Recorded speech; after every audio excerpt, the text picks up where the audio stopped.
Welcome to the Real Journey of the Entrepreneur. The journey of any entrepreneur begins with a decision, then writing down your vision, then the execution of that vision. It is not for the faint of heart. It is for those who understand how powerful your mind is and that you can truly create the life that you deserve. It does require a unique formula that includes belief in yourself, a lot of consistency, connecting with an OG, a lot of tears, missing out on a few events and things, and taking a whole lot of risks that will allow you to see your vision and dream come to pass. This journey of the entrepreneur is from the perspective of a wonderful mother, a business owner, whose goal is to break generational barriers and normalize the process of wealth building and financial wellness through entrepreneurship, all while creating a social and give back along the way. I am sharing this journey with you and invite you to share this process with me. Let's do this together. It's my own, but you have to feel comfortable to own it. Yeah, absolutely. Right? I will always support you. Thank you.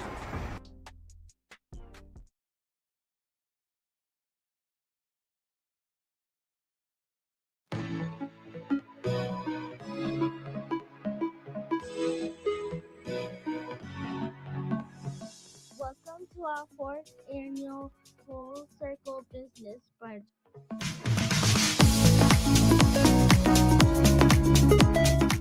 This room is small enough but big enough that you can connect with someone. And that is the intention of the Full Circle Business Brunch experience. Being in business is not a competition. We all can win at all levels. We come from a lot of poverty. How do you break out of a scarcity mindset as a small business? If you keep it positive, positive will always keep you. The idea that I'm always broke, I never have enough money. You can easily say, I don't have enough money yet.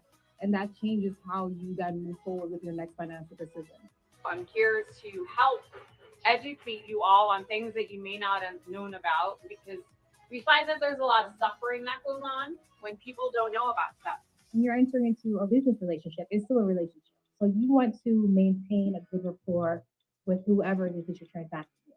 You're hiring an attorney to not only protect you, but to also be the bad guy in certain situations.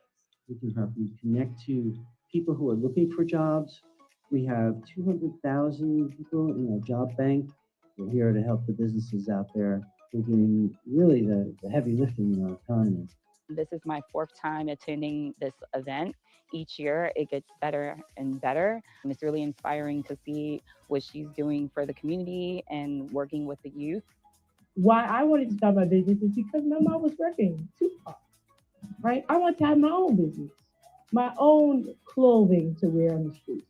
This is an amazing, amazing event with lots of knowledge for business owners, business starters, and just who's thinking about getting in the industry.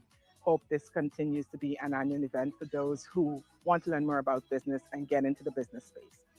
Thank you for being a part of this transformational experience.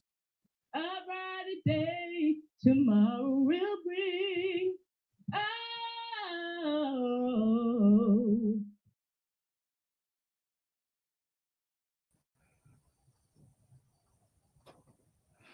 It's nothing like seeing the work that you've done over the years and it culminates to something that you've written down on a piece of paper and that you bring it to pass. And with the video, for those who are watching via video, that was the 4th annual Full Circle Business Brunch experience, where we provide and connect resources to small businesses. And so to see that makes me really excited to know that I am doing what's in purpose and on purpose. Greetings, folks. My name is Anita Pierce, and I am the host and the producer of the Real Journey of Entrepreneurship, where we connect resources and talk to curious and brave entrepreneurs that teach me how to become better, but also share resources in the space that helps us to grow and scale our businesses. And through the journey of the entrepreneurship, we try to tell the truth about what it really means to be in this space, right? We talk about our real journeys and our real challenges that does exist between the start of an idea and also when the item that we've been building and dreaming about comes alive, right? So we talk about, not always getting paid on time when you have specific contracts, or working and growing businesses and seeing them blow up essentially from start to finish. But in between that, also, I am the mom. I am building this dream and vision. I'm also going through now this new adulthood phase, perimenopause. So that's a new thing. That's what I call the second adulthood that I didn't learn about until I was in it. And now we have all these resources that are popping up. So my guest today is no stranger to budgets, to helping us get in order, helping us to get our mind right, helping us to figure out how are we going to take our next level of success and putting it in a responsible methodology, right? Money mindset, getting all that stuff together because we need to. Our next guest blends financial strategy, personal empowerment, and accountability through education and also coaching, providing practical tools, right? Practical tools. If we listen, because sometimes, we don't be listening. That's the truth. And I have to tell you that when we do listen, our next guest, Miss Nishaea Richardson, will help us to be on track. Don't you want to be on track for the new year? I know I do. Greetings. Greetings. That was like the perfect introduction. Yes, we need to be on track for the new year. How are you today? I'm wonderful. I'm wonderful. The sun is out. I'm feeling good. Yeah, I'm wonderful. How are you? I can use a little bit more sleep, but I'm good, right? I am really good. But you know what? Before we launch into all the goodness, right? Mhm. Please tell the folks who you are, what you do, and let's launch. Over to you.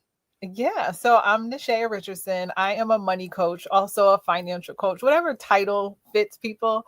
But I go by the Play Money Coach because I love working with my clients to help them build a healthier relationship with their finances so they have more play money to do the things they enjoy. I feel like ultimately that's like what we do all these things for, so that we can have fun and travel and buy things and, get a house cleaner and a chef and all these things, as opposed to being stressed about money. So yeah, that's who I am and what I do. Well, that was easy. I guess I guess that was easy, because if you're working with clients like how we are, what was the inspiration that really got you to start your business? Yeah, so it was a combination of a personal inspiration, and then as well as just seeing what was happening in the world, or just like around the people that I was working with. So before I started my financial coaching business, I was actually in a multi-level marketing company, and we were offering credit restoration services and some other wealth building services.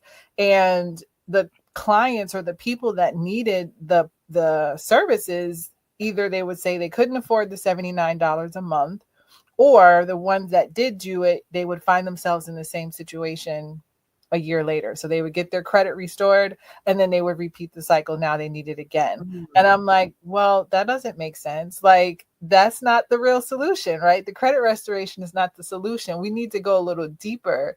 And what does that look like? And then I realized that financial coaching is an actual thing, and people were already doing it. And there's programs and communities and courses and things that I could take to help me get there. So yeah, that was the business side of it, where I was like, oh, people need more support here.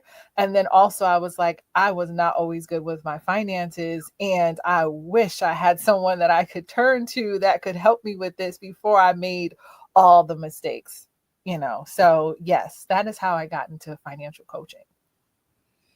All right, don't tiptoe around the mistakes, right? So I'll share, right? Because this is how we learn, right?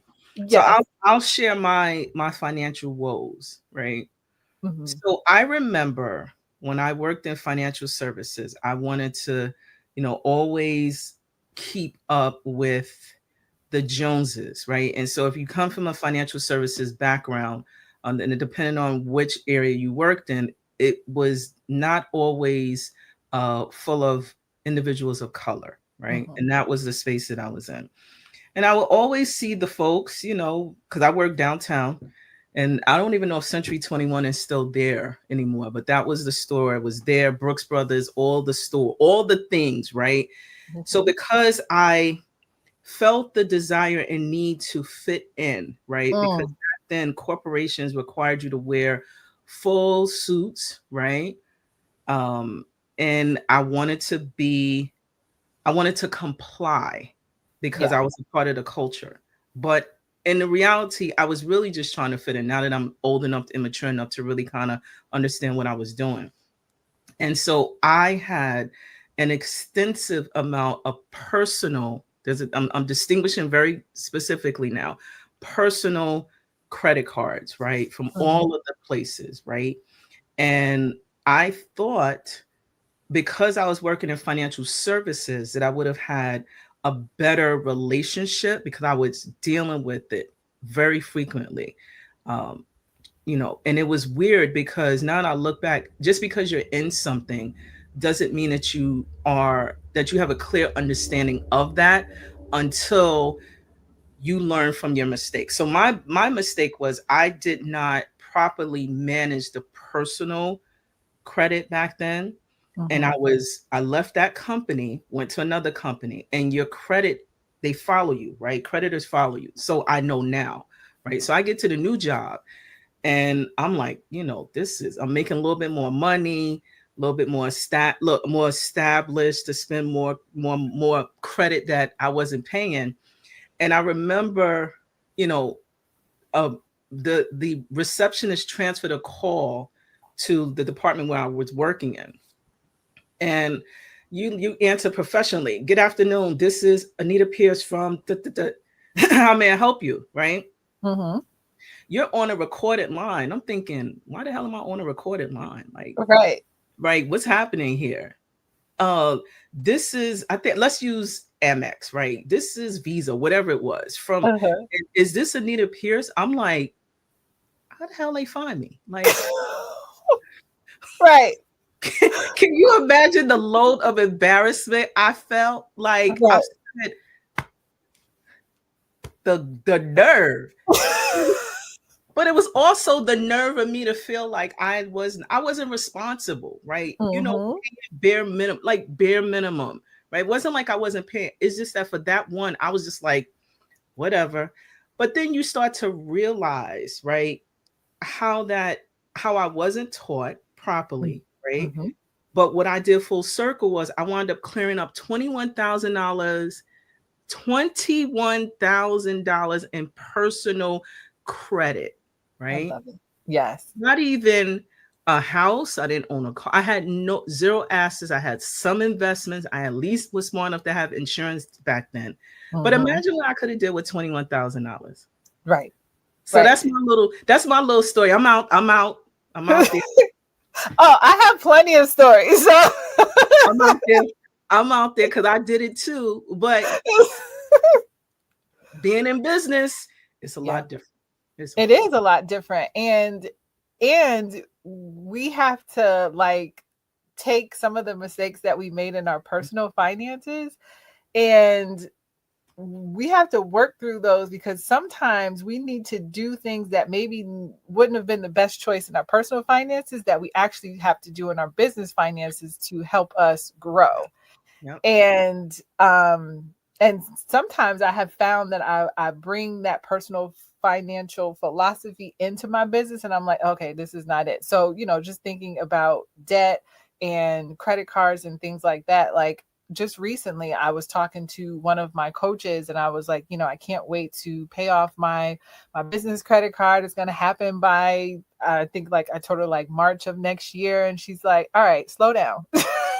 She's like, you don't need to do that. Like, stop thinking about your business finances like your personal finance. I was like, girl, you're right. But it was true because I'm like, I don't want to keep carrying it because I'm paying for it every month. It's on my business credit. But at the same time, how else can I use this money to grow my business versus worrying about the debt? That's really not that big of a deal. So but I've had the maxed out credit cards. I've had the repossessions. I've had those phone calls at my job, super embarrassed because they calling like every day, like 11 o'clock on the dot, like, yo,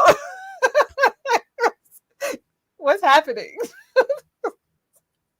So I get it. Yes. Yeah, I it's an interesting experience, but I wanna lean into, this idea of mindset that you started to talk about as you are have transitioned into business ownership and understanding that the relationship that we carry over from our personal life, some of them habits not really supposed to be trickling over there. So how did you yourself, or are you still resolving that process of money management within your business, and what does that look like for you? I think it's more so I have like it's kind of interesting because I have moments where certain things pop up and I'm like, okay, we're good. We don't need to worry about that. But so just thinking about personal finances and business finances, I want people to I encourage people to improve their personal finances, because if not, it does show up in the business. So I think that sometimes people feel like, oh, well, when I'm in my business, I'll be able to manage my business finances. Okay. I won't spend all crazy. I won't, max out that business credit card with no plan. Like, no, it doesn't happen that way. It's the mindset that you have in your personal finances, it's going to show up in your business finances. So if you think that we're going to just be out here swiping and praying, or, doing DoorDash and spending $1,200 a month while you also brought groceries and wondering like, well, where did the money go? It's going to be the same thing in our business. Like, I've been around some women that are millionaires but they messed up that first million.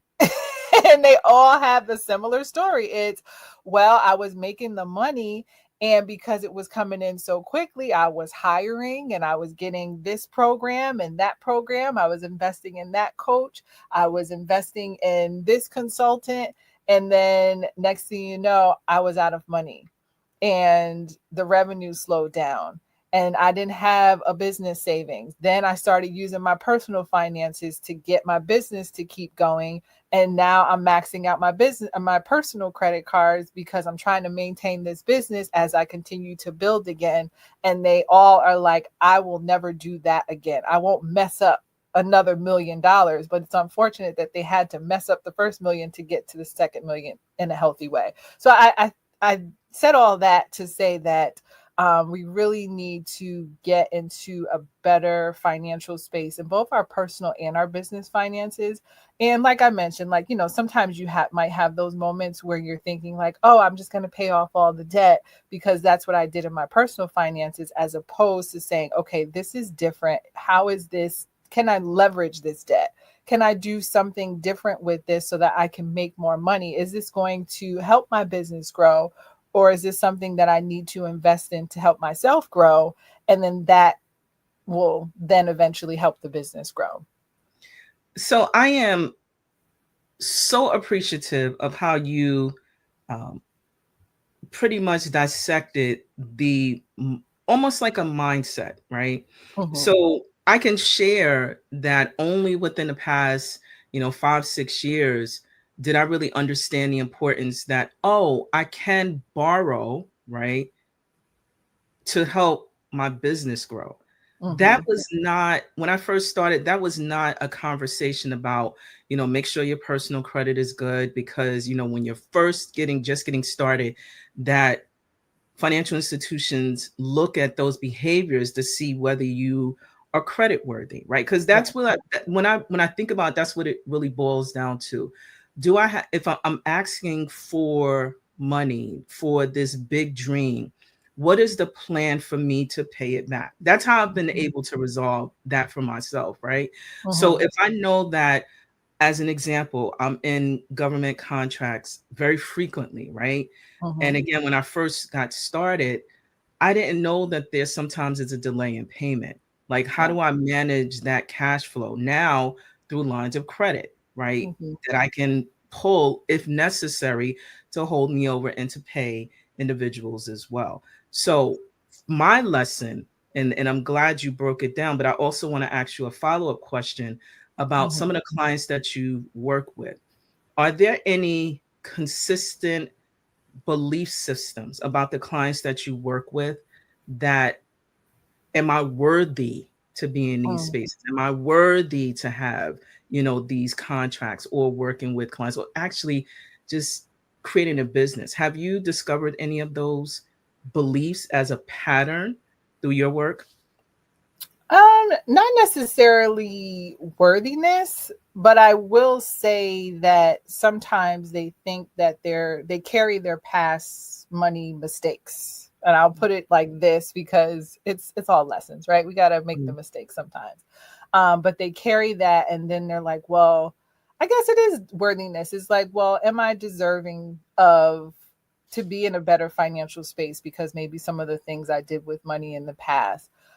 Or it's that almost like that survivor's guilt of, well, I'm doing really well and I have family or people around me who are not doing very well. And it just makes me uncomfortable. Or, I feel like I'm the one that has to do it all and help everyone. So it's, that heaviness, but I don't necessarily, none of the clients that I've worked with actually talked about the worthiness of being successful in business, but more so of the past mistakes they've made and just thinking that they have to just keep reliving them or holding on to them because they made them. And it's like, well, I messed it up before, so it's a good chance I'm gonna mess it up again. And I have to remind them that, no, that was the lesson. That's what you can reflect back to say, okay, I did this. That's not me anymore. Okay, I can do things differently. So yeah, thankfully I've been around some people that have some amazing mindsets. And just need a little tweaking because they're already doing the big things. And sometimes it's like, well, okay, I'm doing this big thing, but I just want to make sure my money is okay because I am doing the big things. Yeah, I definitely appreciate that. And one of the things that you specialize in is providing a practical, realistic wealth building tools. Now I'm going to talk about the B word, right? The Budget. Yes. Yes. The one that when you say budget, it's what do you mean yeah. So what are some of the things that many people, and we're generalizing based upon those that we tap into. So based upon those that you have worked with or during your sessions, why are we struggling out here to maintain a budget? I think people think budgets are for broke people. Like, they like, I ain't broke, I got it. It's like, yeah, but you won't keep it if you don't get a budget. Right.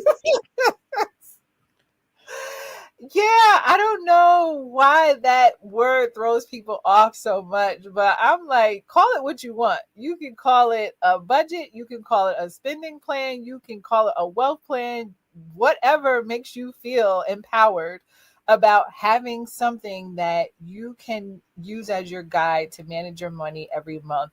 That's what you call it. But it's a budget. Like, it's a budget. And I like to point out to people that billion-dollar corporations have budgets. If they did not, they would not be a billion-dollar company. So why is it that we think our six figures or our $60,000 or whatever people are making is so special that we don't need a budget? Like, yeah, that's what I have to say about that. Because I still be like, all right, let's get you a budget. you call it what you want, but you need something. And I love when people see how simple it can be, and they see like, oh, this actually does help me, because now they're like, oh, I'm going to always use that tool regardless of how much money I make, because I want to keep the money that I'm making. So yeah, the B word is something special. It's not, yeah, it's tricky, it's weird, it's whatever. But because of my personal mistakes, right? And I know that I account for my humanity.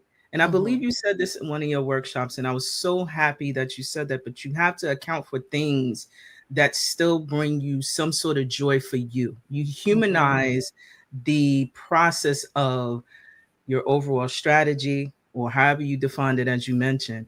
And I have a BS line budget, right? That's the BS is for me, right? Yes. I keep it. I allocate a couple of $100 for it, because that's what it is. It's, we still, I'm not 100% saved in that space. So I'm always clear about that. And when I don't use it for the quarter, I move it to an investment on. That's my little corny process, right? Because there are things that I just haven't gotten away. So would you during your process, right? You talk about some simple financial habits, right? How do people start planning or account for things that still make them tick without feeling guilty about it?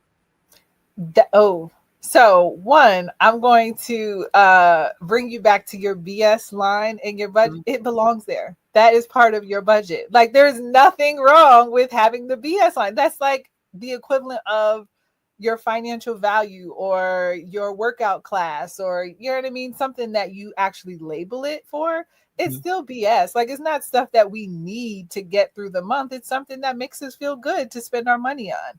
And I think that, but that is what helps people feel not guilty, is when they are doing all the things they need to do or they identify as a necessity. That takes away that guilt to then be able to do the things that they want to do. So if you're investing whatever that number looks like for them, or you're saving that specific amount, you're covering all your monthly expenses and your necessities, it's like, it's okay to take $200 for yourself every month and do whatever it is that you want to do with it, and feel really good about it because you've taken care of all of the other necessities. Yeah, and just identifying what you value, so that's the other thing, is that sometimes people are spending on things that are just not that important to them.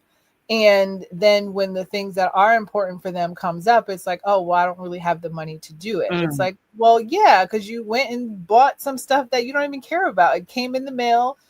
You got half excited, and then you threw it in the closet and you never used it, versus putting that $200 towards a vacation that you've been wanting to go on. And then after 6 months, now you got enough so that you can go on that girls trip that you had to miss last year because you didn't have the money.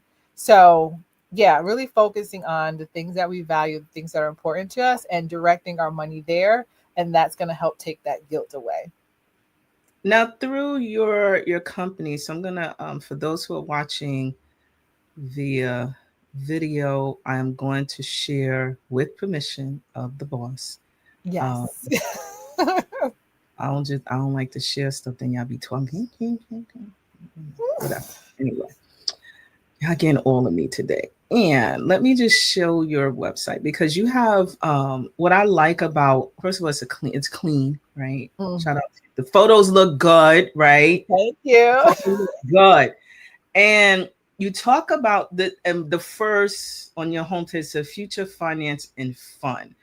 How is it that you are encouraging us to really understand that building your future is exciting? Like, how do you build that into through your coaching services for your clients, so that we can kind of, because let me put it like this. I know, so I've gone through one of your classes, right?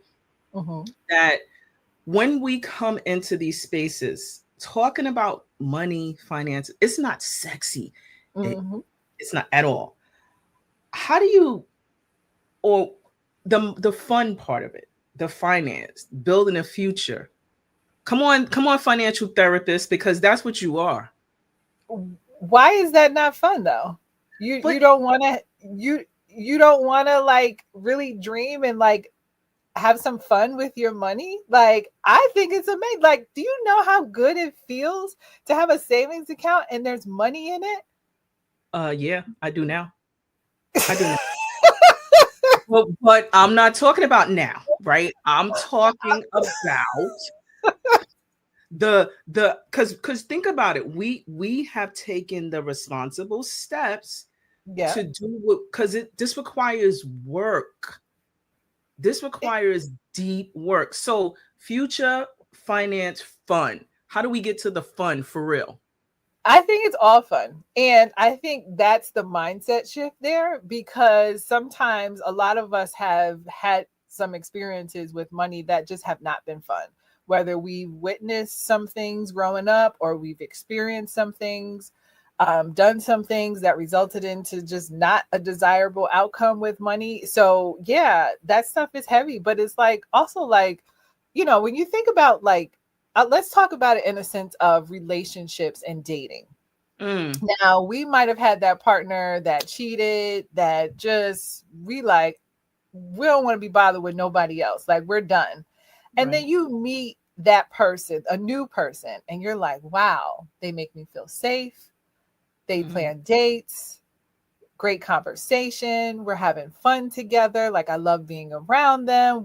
Our values aligned. Like, this, I've never experienced anything like this. This is amazing. Like, why would you lose out on that? Like, why wouldn't you give yourself that opportunity to like have the same thing in your finances? Like, open yourself up for dating. It's like open yourself up for trying new things in your finances. It doesn't always have to be the person that cheats on you and creates chaos and brings unhappiness into your life.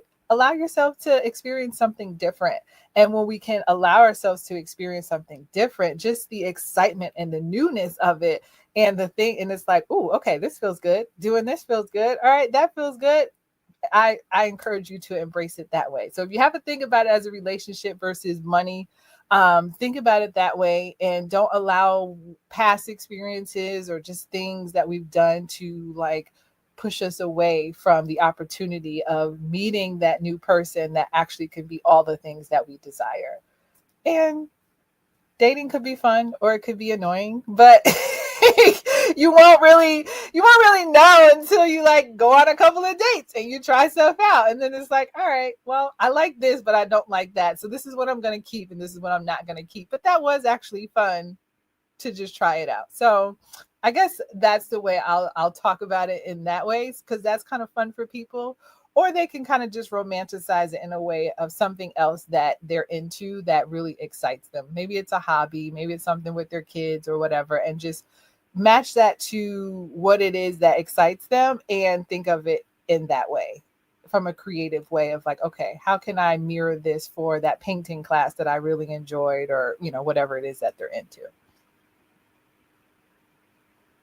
So I appreciated how you connected, if you're out there thinking about relationship building, dating from the dating perspective, to connecting it to what you talked about earlier is mindset, right?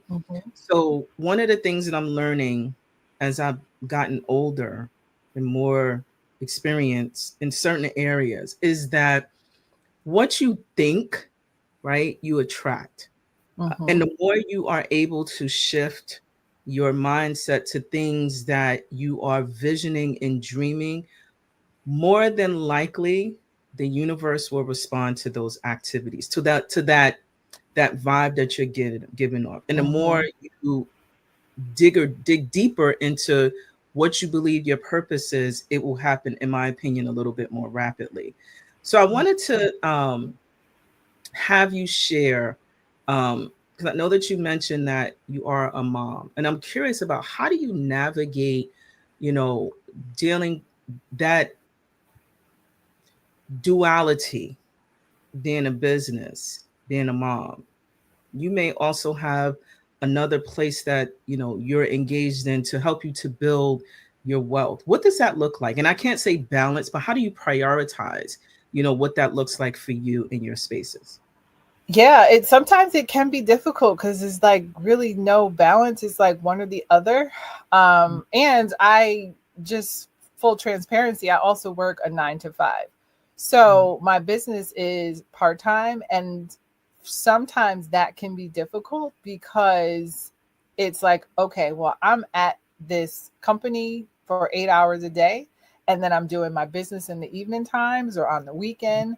And sometimes it does require me to take some days off from my 9 to 5 so I can show up in my business to do things as well, while also being in mommy mode. So it's really, yeah, sometimes some things just don't get done. Like, and that's just what it is, and it's usually the business stuff, right? Because, that's the part-time thing, or I create space for it on the weekends when I know that I have some free time and things are not going on. And then also the fact that my son this is his senior year. So I'm like really wanting to spend as much time with him as possible. So we do a lot of volunteering stuff together. And so I love to use that as our time together. And because we're both there, we're both volunteering for the same organization. And then I use that as us growing, and just really creating that mommy time. But he's also, very like, I want to do my own thing. When I get out of school, he wants to go in his room. He wants to game and be on the phone. Their virtual chat with his friends while they game. And I'm like, listen, I respect it. So he's just like, go do your thing. But I also know that, I want to spend as much time with him as possible. So I create those moments when I can. When I know I have the downtime, or I create space from my business because I'm just like, well, I don't need to do this thing. I could actually use this day or two to spend it with my son. So I like the honesty, right? The honesty about where you are, that you do have another source of income coming in while you're still building the dream and mommy mode. So I'm curious about the tools that you have transitioned over to your son, and how was that? Did you share like the mistakes that you made with money? What did that conversation look like for you? Yeah, I mean, I include him, like I talk to him about money like I'm just talking to my homegirl or something. You know what I mean? I'm like, all right, we're going, this is our grocery budget. What do you need from the grocery store? And he'll be like, I want cookies and cakes and all the things. And I'm like, all right, well, this is your limit. So what do you want? Cool. He understands that. Even, I talk to him about bills. I'm like, bills are due. And this is how we look at our money. And we have this amount of money. We have to make sure that we can cover our bills. And like, even when he had a summer job a couple of years, and then last summer he had an internship. And I was just really pointing out to him, like, your taxes, like where all these deductions are in your paycheck. And then, okay, let's now save some. Let's invest some, because he actually had access to New York State investment retirement thing, because it was a state internship type thing. And also, okay, here's your money that you can spend. And just keep it very simple for him, so he doesn't think like it's this big crazy thing that he has to follow. And I think by him seeing that I manage my money, we have structure with our finances, is not something that's uncomfortable. He does have a limit. So I tell him like $75 a month is your allowance. You want to buy a game, that's it. If you want to buy any more outside of that, you use your own money. And he is on it. He's like, oh, well, I'm going to use my $75 for this, and then I'm going to buy this with my own money. Like, okay, cool. And then some months he doesn't use it. But if we didn't have that conversation, it was at one point, which is why I did have the conversation with him, where he was like, oh, I want this and I want that. And I'm like, we're not just swiping just because, like, that's not how it works. So I include him in the conversations. And even when I was in a space of job uncertainty, I had the conversation. I said, look, my goal, I told him my goal is focusing on saving right now. So all the extras, we're going to pause on that until we get to a space where things calm down and we know what the next steps are. And I'm just sharing this with you just so that you know and you understand what's happening, but I don't want you to worry. And he's like, okay, cool. And there we Mhm. were, you know? So it's really being honest with our kids. Like, it doesn't have to be this thing where we're keeping secrets and we can't tell them about the bills and all these things. Like, no, like, there's a limit, there's a budget. Even if we are millionaires, there's still a limit. There's a budget, you know? So yeah, that's how I incorporate personal finances with my son. I think that is so freeing. Um, Mm-hmm. Not only for, I'm saying me as a parent, because I have a 10-year-old Mm-hmm. and, she's the real CEO of the business. Like, that's, Yeah. call it what it is. That's what she identifies. When we go to events, that's what she identifies as. And I Mm-hmm. have to tell you that my additional freedom of breaking down some of the challenges and issues that I've had in my past started with the fact when I started being more open about those conversations. And it's just freeing for me. I'm like, Mm-hmm. all right, this is what we got. We can't do. Oh, Yep. can I use the credit card? The credit card is not you. It's no, that's not what we Mm-hmm. talked about. Right. And just having those frequent engagements, I Yep. think makes it a lot easier, specifically for me. So I appreciate you joining in solidarity that this is happening in spaces, because when I grew up, it wasn't like Mm-mm. No, no, that. no Looking one to was change. talking about money. No. Nobody didn't know how it came in, didn't know how you got it, So I don't know. So, in wrapping up our delightful, juicy conversation, right? Yes. Um, that what are some tips that you can offer to the entrepreneur, the mom, those who are trying to figure out their finances to make it easier? But I also, before you answer that, right? I follow you on Instagram, and there Uh-huh. was a post, not the snacks, not the snack one, the the other one about how either you talk to a client or your client saved $1,500 during a holiday because they had a conversation. Mm-hmm. Bundle that in your tips, like, specifically as we're recording it, this is right around December, the holidays are on and popping. Teach us the goodness and how we can be responsible, and still do the thing. Mm-hmm. Yeah, it was such an empowering moment for my client because the call that we had, she was like, my family, they are like, they always are asking for something. And I buy it. Her spouse, he liked electronics. And she's like, he has so many electronics, half the stuff he doesn't use it. By the time it gets here, it just goes in the corner somewhere and it's just sitting there. And her daughter, because that was how life and the household was always ran, she was always asking and she was always receiving. So I said to her, and she's like, it just becomes, the holidays becomes just spending money and there's no real connection to it. So I said to her, okay, so how can you change that? And what does that look like? And she's like, well, I would like to do personalized gifts. And, I want to give, but I don't want to just buy stuff. Okay, let's have the conversation then. That's Mm, exactly what you communicate to your people versus just going with the flow and just doing what we've always done. Like, no, let's have a real conversation about what this looks like this year. Because regardless of where we are financially, I believe we still need some type of guide that we are following, even if we're someone that's in a space mm, that we're giving and we're donating to organizations and different families for, the holidays and things like that. Okay, what's the budget? What is our limit? Are we doing $5,000? Are we doing $10,000? Are we doing $500? Right. And when you know what that looks like, now you can be realistic and have a conversation with your people. If you do want to buy, and say, hey, what is it that you really want this year? Do you want an experience? Like, do you want to take like a trip to New York City and like do all the holiday stuff? Or do you want to travel? Or is there something on your wish list that's within $200 that you really want?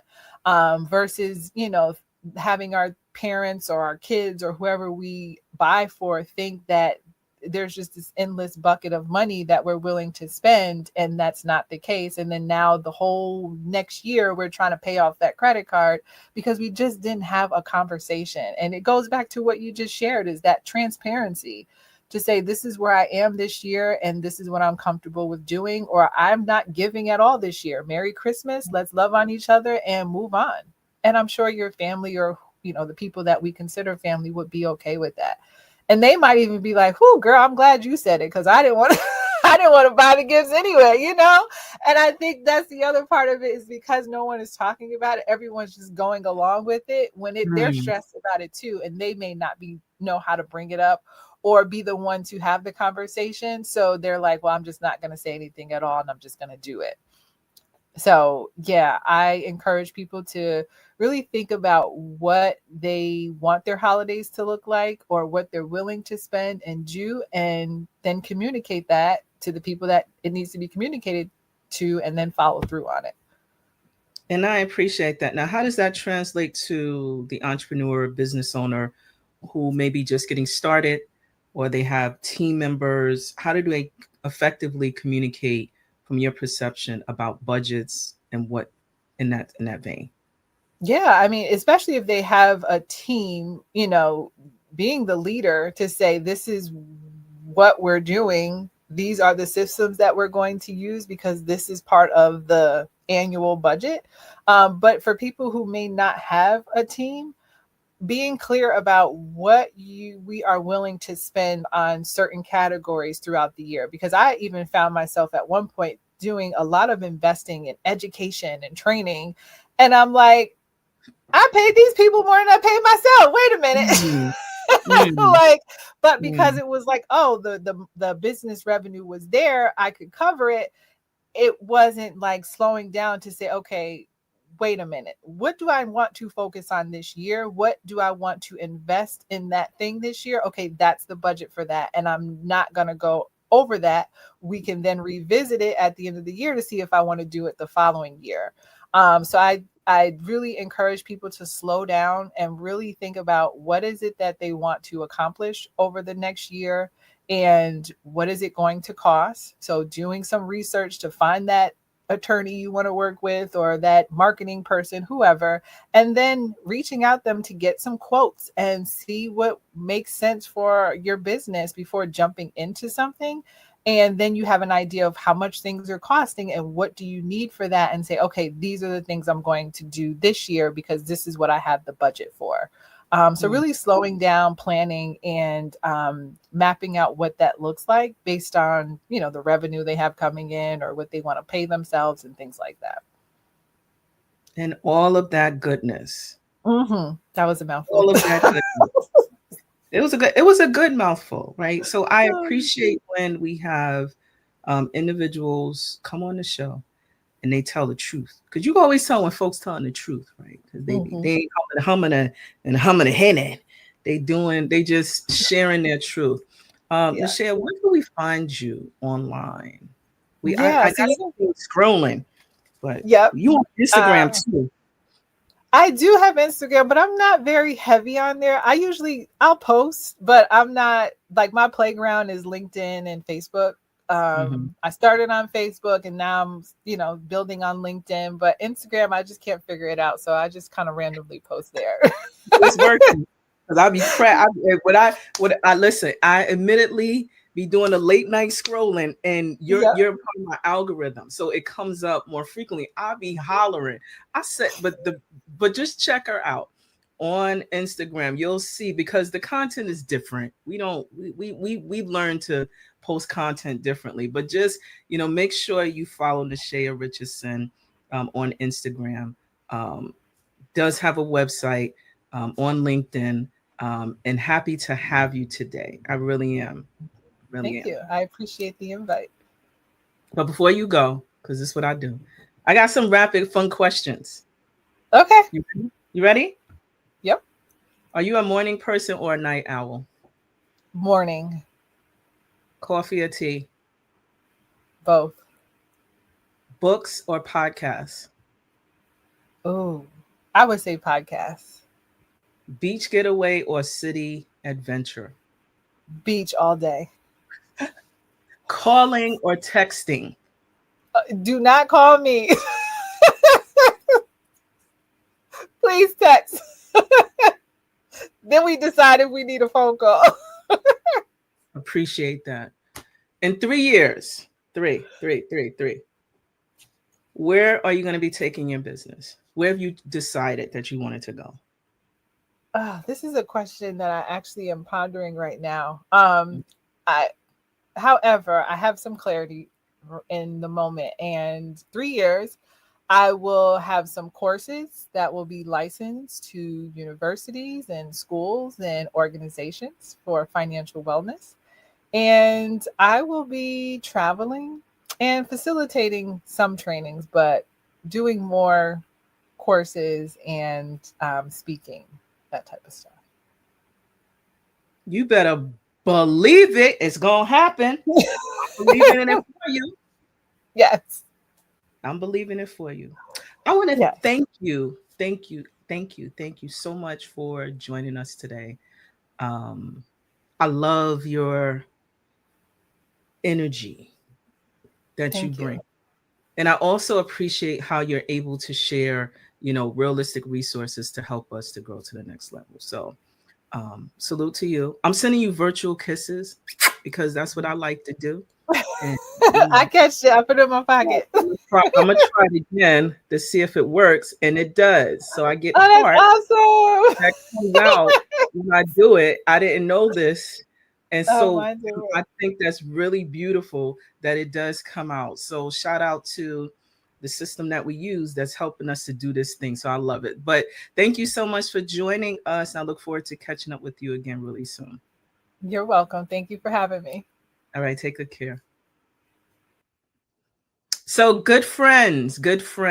I hope that you chuckled and that you learned a bit about how you can navigate, being smart and fun and managing your finances through the process. As we talked about, that specific space is not always easy to talk about, but talking with Nishaea and her story about how she was able to navigate through that space to help her to become better so that she can teach me, about making finances fun and also sexy. That's what I like to say. But I also am wanting to share some additional resources because, as we are in the space of sharing a lot of your, and this is for New York City, a lot of your tax dollars pay for some of the things that we may be aware of. So as an example, if you are looking for opportunity to file your taxes, New York City has free tax prep.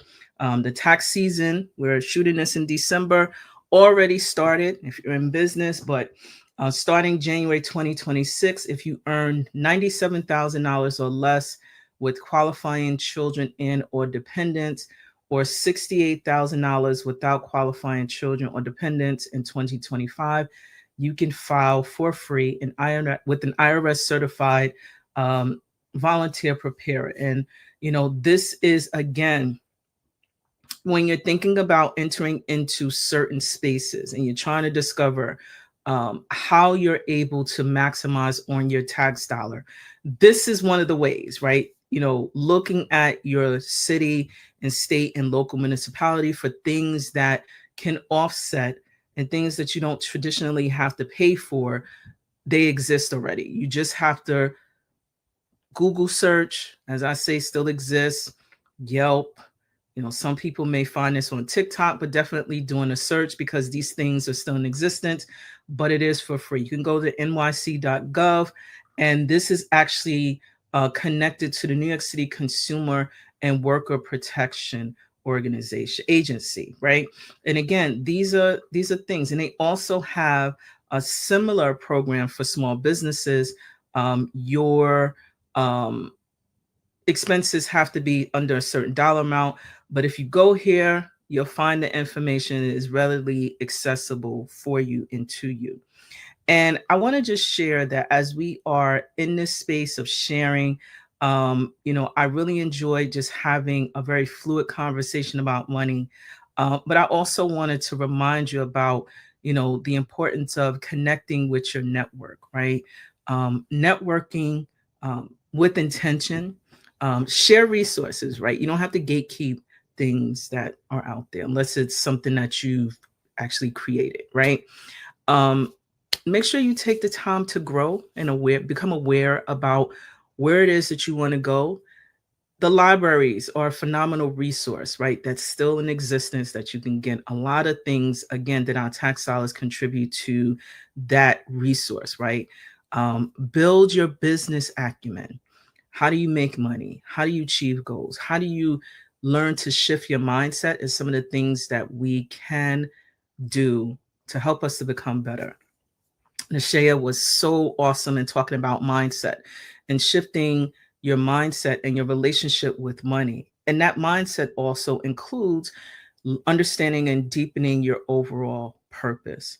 You create opportunities when things come up, make sure that if you're in the space and you're looking to build relationships, because relationships honestly do take a bit, right? Think about, the analogy that was placed about when you deal with money or you're out there on a dating scene, what do you do? What pockets do you fill? How do you know what's what based upon building and taking time in those specific spaces? And then one of the other things I want to talk about in terms of networking with intention is the importance of following up based upon how you met the individual. Just listen to say, how. Understand that certain times of the year, most people may not be as responsive. Don't get offended, not really, but just understanding where people are and where they are in season. And I also wanted to share that at the timing of this recording, again, we're in the month of December. And I can tell you that a lot of people are having just a shift in energy, right? If you have friends out there, or business owners that, maybe, busy and hiding, just tap in, send a message, make a phone call, if that is their method of being engaged, but just keep the ecosystem of those that you love in mind, because you never know what people are experiencing, and you want to be mindful of the continuation and of building relationship, even if when you continue to tap in. So I am sending you a lot of love and light. I want to thank you for joining us for another episode of the Real Journey of the Entrepreneur. If you want to connect with 11375, we are on the platform, but please like and share to our channel. Follow us at 11375.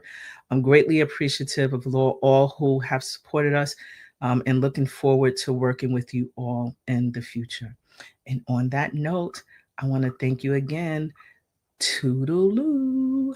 Bye-bye. When I think about motherhood and the space of entrepreneurship, it is two of the most scariest things that anyone who has chosen to be a mom can do. I love being a mother. I love being able to smile, share, grow, have my CEO in the making, observe what it's like to be a business owner, to be able to use the things that are coming out of my mind and create, being in meetings, doing community work, and creating a space that we want to create for long-term wealth. Both are equally challenging. Both are equally scary, but the beauty about being in this space of duality lets me know that when I see her smile, when I see her laugh, when she challenges me to be a better person, I know that I'm doing what I'm supposed to do. Welcome to 11375. My name is Anita Pierce, and I am your Chief Experience Officer. At 11375, we offer strategic alignment, solutions specific to you and your business goals, and also connecting everything with social impact. So if you are looking for a really amazing organization where we help you to focus your strategy and connecting it with social impact, please do not hesitate to reach out to us. We are on all the social platforms, and you can contact us at 11375.